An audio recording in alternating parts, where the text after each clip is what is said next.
Hey, true crime fanatics, this is Claire. And I'm Andi.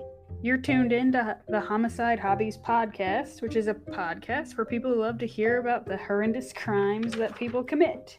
Enjoy. So today, we're going to talk about a man named Tony Alvin Ables. He has several aliases. Tony Alvin Ables. I just wanted to see if you were able to say it again.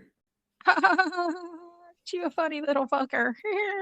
I can see how this episode's going to go. I just like to prepare you for the worst. Or the best. That's not true, because I don't like to prepare you. That's true. So good old Tony, he got him several aliases. One of them is Thaddeus Gordon. Another one is Michael Jones. And another one is James Selb. Some triggers for today. Plug your ear holes, Claire, because I know you like to be surprised. But if I plug my ear holes, how do I know when to unplug my ear holes? Count in your brain. Sometimes you've had a long list. This is a tiny list.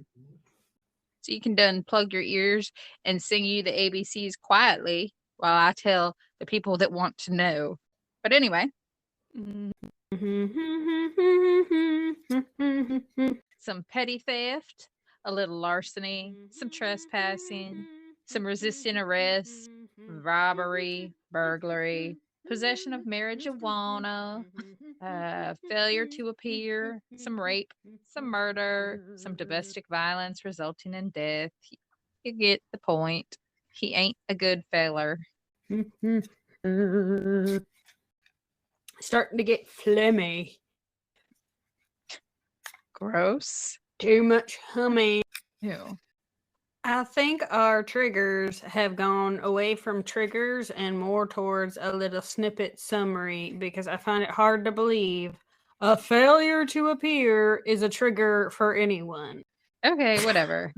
So then scratch that out. I thought you were done not listening over there singing your songs. I can do more than one thing. But the whole point in you singing your ABCDs is because you were supposed to be plugging them ear holes while I gave them their triggers. Is it called ABCDs? No, it's not. I was just curious if you were listening. I was just curious if you was listening. Are you done serenading us with your Twinkle Twinkle or ABCs? Whichever ABCs. You done it's the just same told me. It's the same melody for both. You didn't know that? I'm not a doctor. I know it. Nor you, kindergarten teacher. Coconut oil. So Tony's crime spree spans from 1970 to 1990 in Florida. Tony was born December 28th, 1954. His dad is Clyde Ables, and his mother... Hold up. Where are we? Florida. When are we? 1970 to 1990. Your favorite. Sure is. But his dad is Clyde Ables, and his mom, her name is Ari Lee Ables, or Ari. Ari or Ari, I don't know how she pronounces it. There's not a lot on her, and I will tell you about that in about 30 seconds. But along with Tony's aliases, by the way, he also had a fake birthday for his alias. So his actual birthday is December 28th, 1954. His fake birthday for his alias was December 12th, 1954. So he didn't forget. Correct. 12/12/54, I guess, was easier for him to remember. Or he had a stutter. So Tony's mother abandoned the family in the 1960s, an event that his father, Clyde, said placed terrible strains on the children in the household. Before she left the family, she gave birth to 8 children. It's a lot. So Clyde Ables packed up and moved to St. Petersburg when Tony was a child with all of the children. And up until his mother abandoned the family, Tony was known as being an outgoing, friendly kid who was a good violinist. Was he the youngest, the oldest? I don't know where he falls in line. I had a lot of trouble. You would think his name's not too common, but it was really hard to track down information on him. But he did begin running away when he's about 13 years old and would often disappear for months at a time, according to his father. I don't believe it. I bet he was just in his room sleeping like the teenage boys tend to do. And with all those kids, he wasn't sure if he saw them for months or he didn't. Like, I don't think so. He never reported him missing? Sure didn't. That was my thing, is like, if one of my kids went missing for months, I would be like, not, Yeah. it's what he does. He'll turn up like them ugly pennies. So, again, I've never heard of an ugly penny, but whatever, we'll leave that one alone for today. When I mentioned in the beginning that his crime spree begins in the 70s, I'm not sure if you did the quick math right there. Tony was 15. 15. On December 11th, 1970, when he killed his first victim. His victim was 68-year-old Thornton Gross. Tony was committing robbery in St. Petersburg, Florida, and I guess when he was robbing Thornton, he shot him because Thornton's body was found in an alleyway. He was shot by a large caliber gunshot wound straight to his heart. Oh, shit. Whose gun was it? Don't know. Yeah. He was quickly arrested for that murder, and on March 26, 1971, Tony pled guilty to first-degree murder and received a life sentence. So at 15 12? years old. Oh. No, I said 15. You keep saying 12. So both would be bad. Yes. Dang. Life sentence as a teenager is very sad. But while Tony was incarcerated. I wonder if he was a prostitute. What? You never heard of those like teenage runaways that like how they survived? Never watched any of those documentaries of the seedy underworld of runaways? No, but I'm starting to understand why you get certain things in your Netflix recommended list. It's Peacock. Anyway. What? The app, Peacock. Oh, all I heard was cock. I was like, excuse me? Of course you did. Of course you did. Okay. Anyway. On a separate sort of note, that I can't even imagine trying to move with 8 kids, no matter if they were a year apart. Like that's a lot of people to move. It's a lot. If they're not moving their own shit. Or packing it. That's what I mean, Andrea. Well, okay, so you've got the actual process of boxing the stuff up and the actual process of carrying it out of the old house into a truck, into the new house. All the way down to the punch list of things we're doing. I'm just saying, like when we move from this house, I am not looking forward to packing. And I know that I'll have help. While Tony was incarcerated, Clyde finally divorced Tony's mother. Yeah. And that divorce went through on April 26, 1974. And he remarried. This is after she's been missing or left for a while, abandoned for a while. Yeah. She left in the 60s. I don't know when exactly in the 60s. It could have been 1960 itself, or it could have been 69. I have no idea. How old was he? But I'm not. So if he was born in 54, he would have been a young child or a young teenager. Old enough to remember mom leaving. Yeah.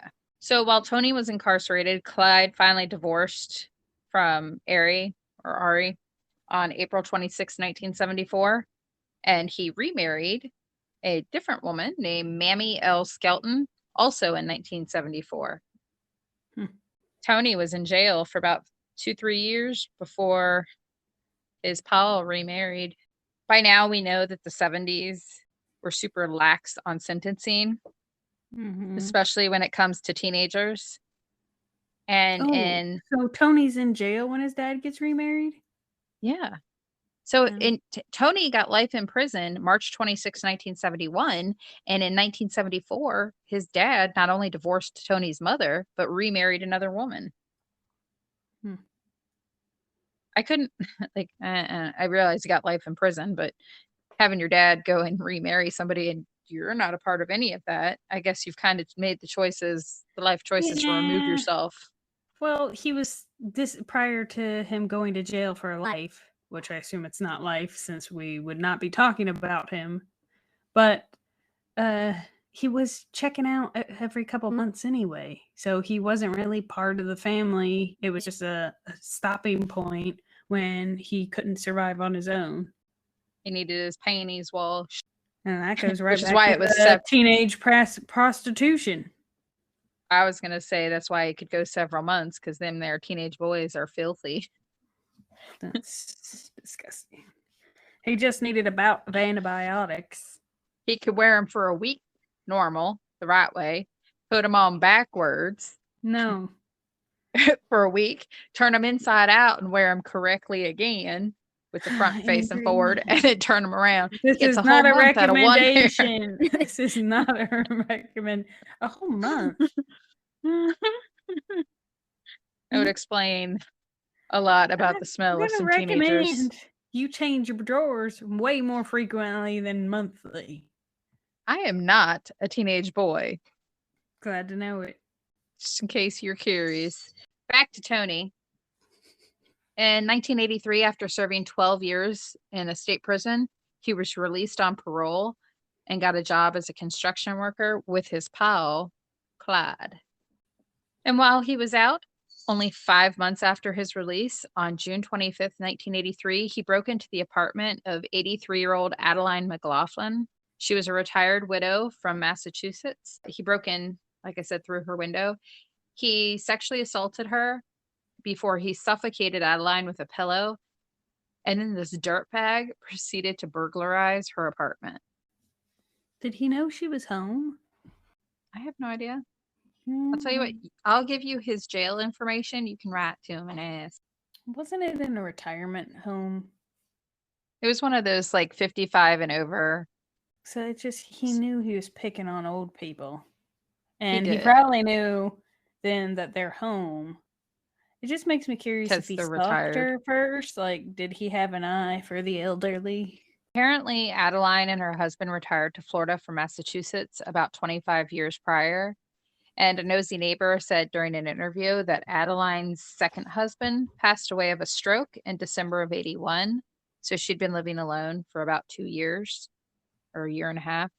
And that's when Adeline had decided to move into the Ten Eck Hotel about a year before she was attacked. So she had just moved in there. A hotel? So that's what it was called, but it's like I think from what I gathered when I did the research, I think it was used Like more an like assisted living? not really. I think it was just like like one of those 55 and over. Assisted living? No, because assisted living, you actually have somebody that comes over and helps take care of you. She took care of herself. It was just 55 and over, meaning they don't want none of them screaming little brats around, or none of them young people blasting them their heavy metal music, Jason. They sound pointed. My household in particular. Demetria, you're not old enough to move there. Darn. Gonna retire Anyway, to Florida? no, You're I'm gonna gonna retire to retire? Alabama. You're moving to Alabama. I was gonna retire down there. Retire from taking care of these here kids. Anyway, the assault and murder shocked the neighboring tenants, who knew Adeline as a mysterious yet friendly old lady. I guess she was mysterious because she kind of kept to herself. I was gonna say, I don't know why, but I pictured Morticia Adams.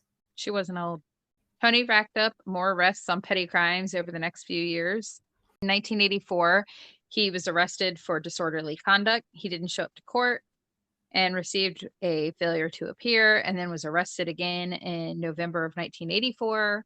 From what I can tell, it looks like he got 100 hours of what I would assume is community service. Was it? Uh-huh. On Valentine's Day, 1987, a man was walking in the woods around 8:30 in the morning. I guess he was on a path or something that could, like a trail. And he found the partially naked body of Deborah Kisser near Roser Park. Deborah had been strangled and sexually assaulted.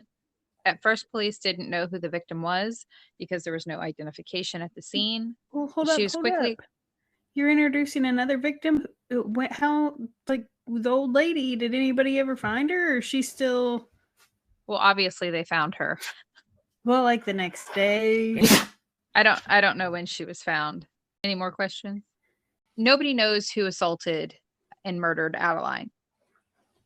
And then we know that he's eventually gets found out that it's him. Otherwise, I wouldn't be talking about it right this second.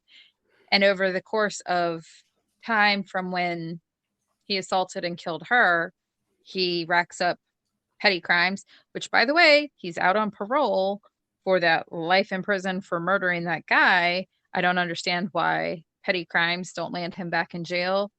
Then on Valentine's Day, 1987, Deborah's body is found. Police at first didn't know who she was because there's no identification, but she was eventually identified, and her last known address was a transitional home for mental patients. Ooh. And Deborah was last seen the previous day making a phone call from a payphone out front of an apartment building. Her body was dressed only with a blouse and a jacket, and she was found with bruising on her legs, and her jeans were laying next to her body. So they were able to say, we're pretty sure she was raped without doing any testing yet. And despite being romantically involved with Deborah, Tony was not arrested as a suspect in her murder at the time. And I can tell you, Understand that because she was found in a park. Did they get a feeling that it happened? Who takes their significant other to the park to rape and murder them? You could do that in the comfort of your own home. Run, Dave, run.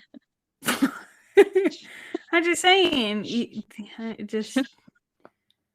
I don't know. I don't know if he dumped her there.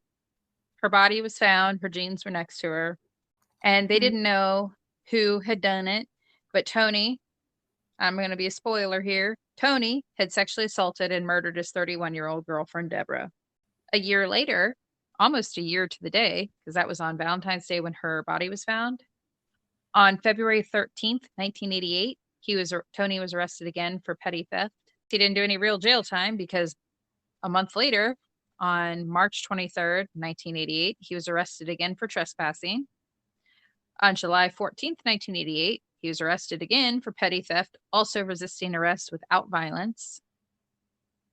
On November 19th, 1987, he's arrested again for armed robbery. At what point do they decide that he's not going to get his shenanigans together and put him in jail? And then a few days later, Tony's arrested again. I guess he was out on bond or bail or whatever for the armed robbery, because a few days later, he's arrested again for petty theft. On November 17th, 1989, he's arrested for felony burglary. So it's about 2 years later. So I'm going to guess that the petty theft and armed robbery he did a little bit of time for, since he's got no arrests for 2 years. I thought, he was on parole from the life sentence. That's what I'm saying. Are you sure it was parole, or did he just get early release? It said parole. Said he was released on parole. I thought the way that went was you got to be a good law-abiding citizen. If not, it's back to jail with you. So I'm going to guess that they decided to be lenient with him because he was so young when he was charged. And again, this is just my opinion. He's not young when he's doing all this shit. And I think that because it was a life sentence, and up into, granted, they don't know about him being the rapist and murderer that he is. They just know about the petty stuff. So I'm going to guess that they, like, petty theft, they felt like wasn't enough to throw him back in jail for life. And I understand that, I guess. But at what point do you say enough is enough and you give him a slightly more strict sentencing versus being so lenient? November 17th, 1989, when he's arrested for that felony burglary, I'm going to guess he did some time for that, probably like 6-ish months, because on June 4th, 1990, so about 7-8 months later, around 7:45 p.m., Tony got into a drunken argument with his new girlfriend / roommate. I don't know if they started off as roommates and then became boyfriend girlfriend or what, but she's 48-year-old Marlene Burns. Tony pushed her down a flight of stairs and then began beating and kicking Marlene.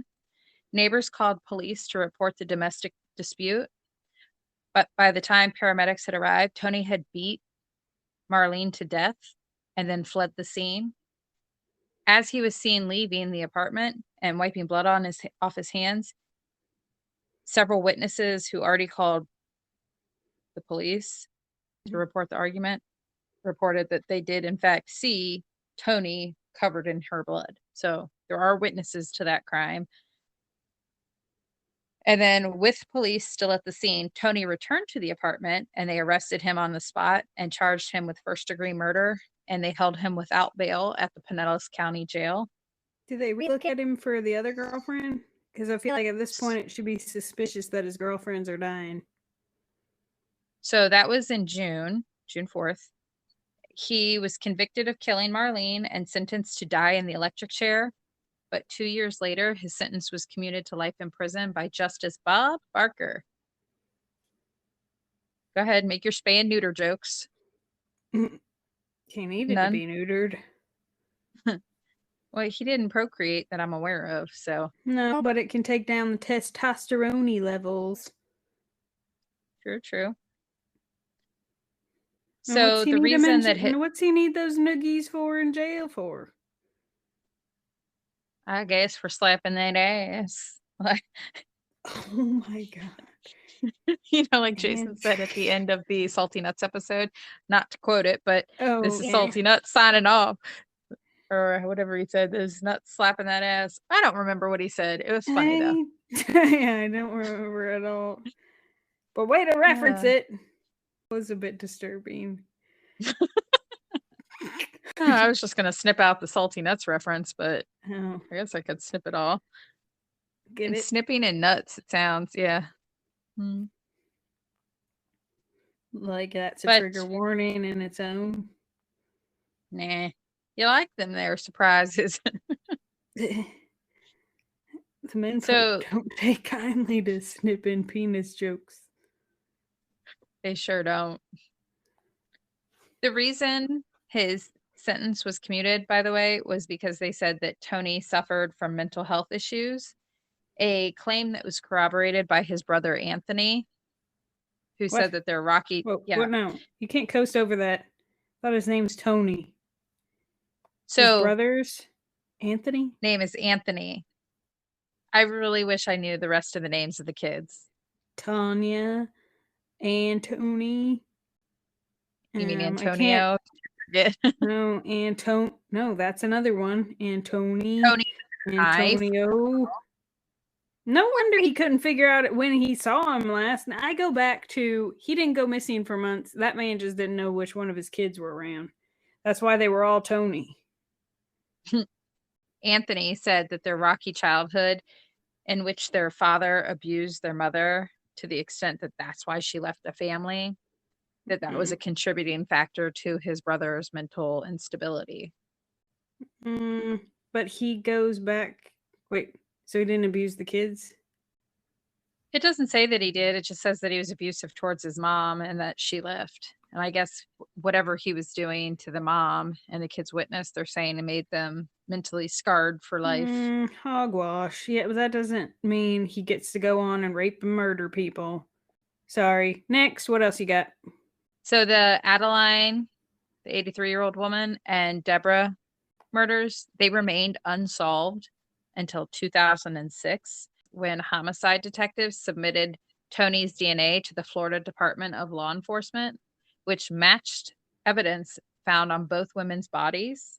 So they could determine that he killed Adeline, the 83-year-old woman. Did they reinstate his electrocution?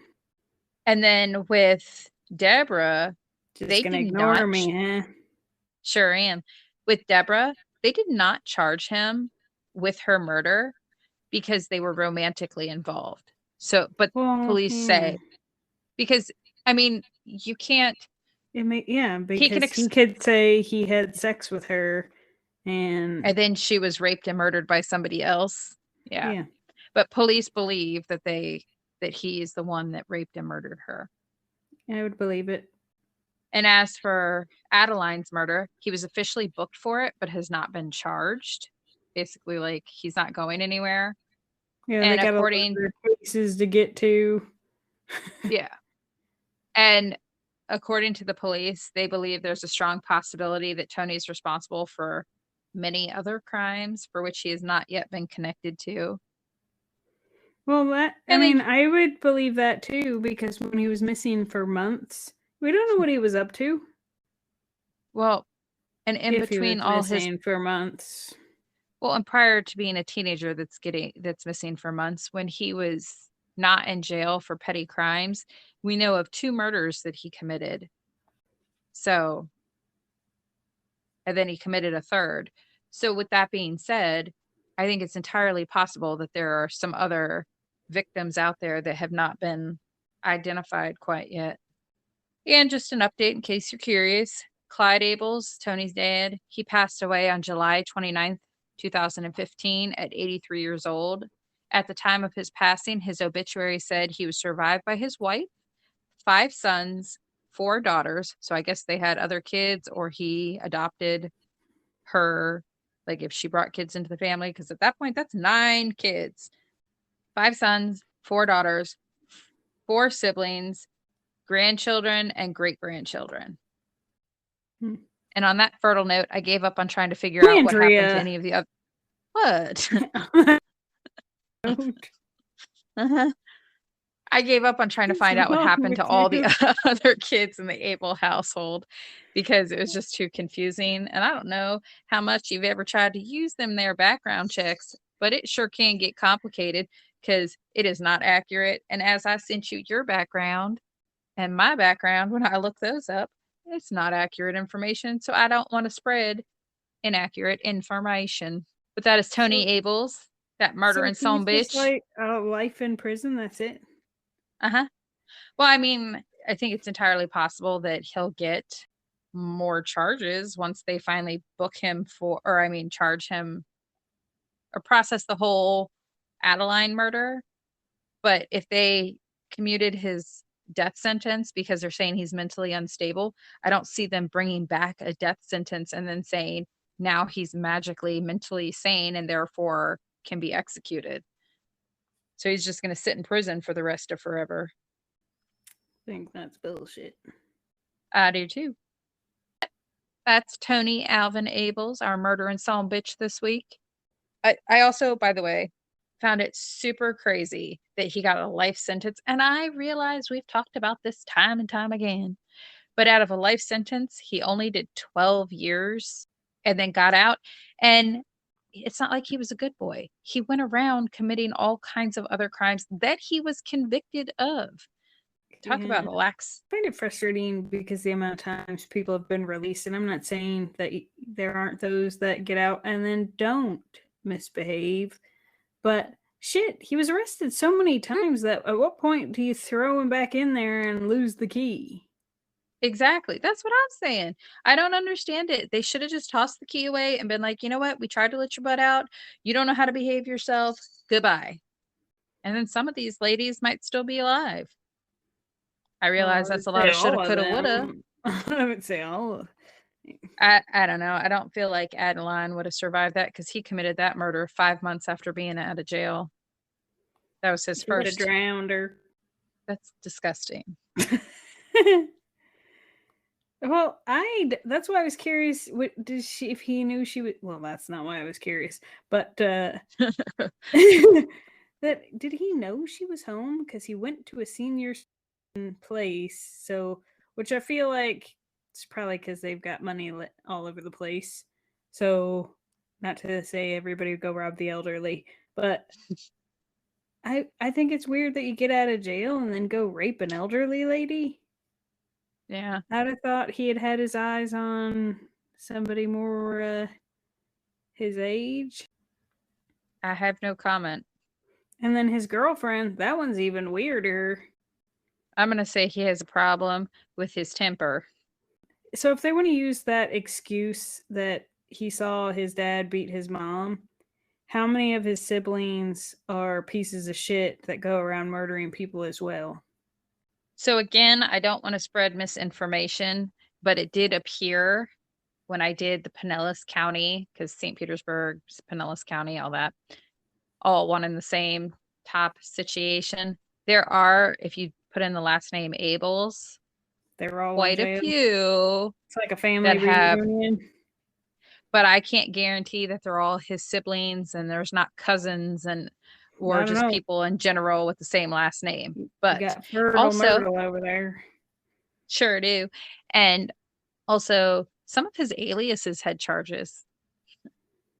Like when I opened up those court documents, it had him in there with his actual name, which is why I know that it was him. But on the court documents, it had his alias.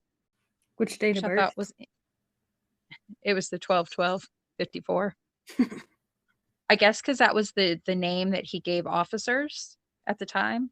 Maybe he thought that he'd get lesser of a sentence if they thought he was somebody without a criminal record, which is why he had 3 aliases, because he couldn't behave himself. He has fingerprints. Sure did. He ain't that smart. Clearly.